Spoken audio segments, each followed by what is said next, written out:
Halika! May gusto akong ikwento sa'yo. Kwento to tungkol sa isang penguin. Pero habang pinapakinggan mo, baka may maramdaman kang kakaiba. Yung parang pamilyar.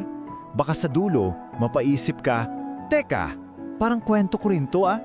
Alam mo yung feeling na gigising ka isang umaga tapos parang may mali. Yung mga bagay na dati mong ginagawa, parang hindi na tama. Titingin ka sa salamin at parang hindi mo nakilala yung nakikita mo. Naranasan mo na ba yung ganung pakiramdam? Kasi kahit penguin si Pierre, yung kwento niya salamin yan ng mga pinagdadaanan nating lahat. Tungkol to sa mga pagkakataon na bigla tayong binabago ng buhay at yung mahirap na paglalakbay pabalik sa kung sino talaga tayo. So simulan natin sa umpisa. Bago pa dumating yung problema, kilalanin muna natin si Pierre, isang penguin. At yung buhay niya, nako, masasabi nating perpekto. Ito yung mundo ni Pierre. I-imagine mo, kasama niya ang 19 na iba pang mga penguin. Ligtas sila, busog.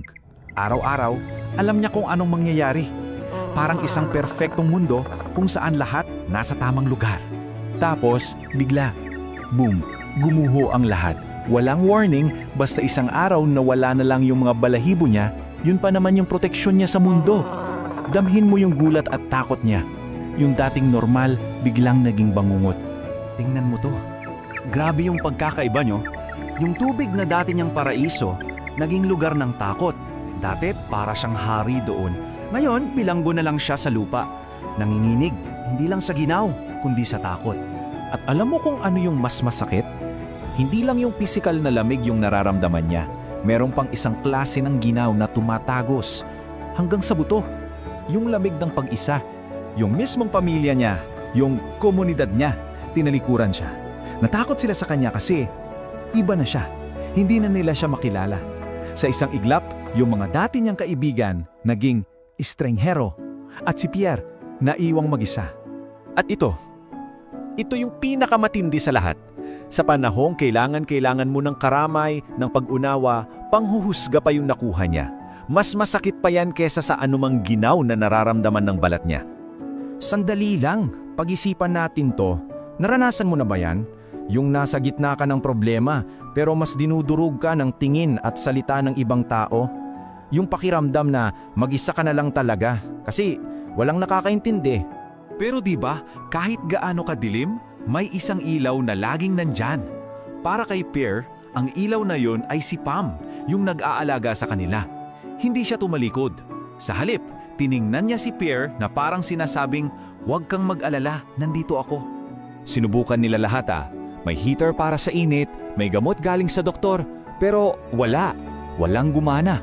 Nandun pa rin yung ginaw, nandun pa rin yung panginginig. Kasi minsan, yung solusyon, wala sa mga libro. At dito na pumasok yung sagot. Isang maulan na araw, nakakita si Pam ng asong may suot na kapote. At bigla, may pumasok na tanong sa isip niya. Kung yung aso pwedeng mag-raincoat, bakit hindi pwedeng magsuot ng wetsuit si Pierre? Ang galing no? Minsan yung pinakasimpleng ideya, yung parang ang weird pakinggan, kapag galing sa pusong gustong tumulong, yun pala yung magiging simula ng lahat. Isang maliit na ideya na nagbigay ng napakalaking pag-asa. Okay, so ito na yung part na hinihintay natin. Paano nga ba yung maliit at medyo kakatwang ideya na yon ang naging daan para makabalik si Pierre sa mundo niya? Pero hindi to magic ha, pinaghirapan to, nagpuyat si Pam at yung mga kaibigan niya. Naghanap sila ng kumpanyang gagawa ng pinakamaliit na wetsuit sa buong mundo para lang sa isang penguin na kailangan ng tulong. At yung moment na sinuot na yun kay Pierre, grabe. Para siyang niyakap, naramdaman niya ulit yung init, yung seguridad, at sa unang pagkatataon sa napakatagal na panahon, naramdaman niyang buo siya ulit. At walang pag-aalinlangan, lumundag siya, pabalik sa tubig, pabalik sa tahanan.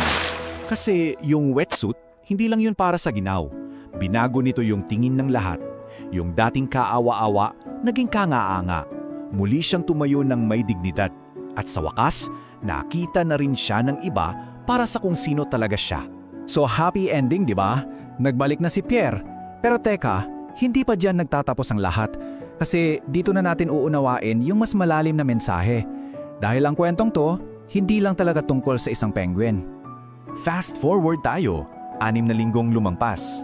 Habang si Pierre ay nag-e-enjoy na ulit sa buhay, lumalangoy, masaya, may napansin si Pam. sa ilalim ng wetsuit may milagrong nangyayari. Yung mismong katawan ni Pierre, nagsisimula ng maghilom. Yun pala, yung tulong na natanggap niya, hindi pala panghabang buhay. Pansamantala lang, isang tulay, para lang makatawid siya sa pinakamahirap na bahagi ng buhay niya. At ito yung pinakaimportanteng aral. Hindi yung wetsuit ang gamot, suporta lang yon. Binigyan lang siya nito ng init-init, ng seguridad, ng pagkakataon para pagalingin ang sarili niya.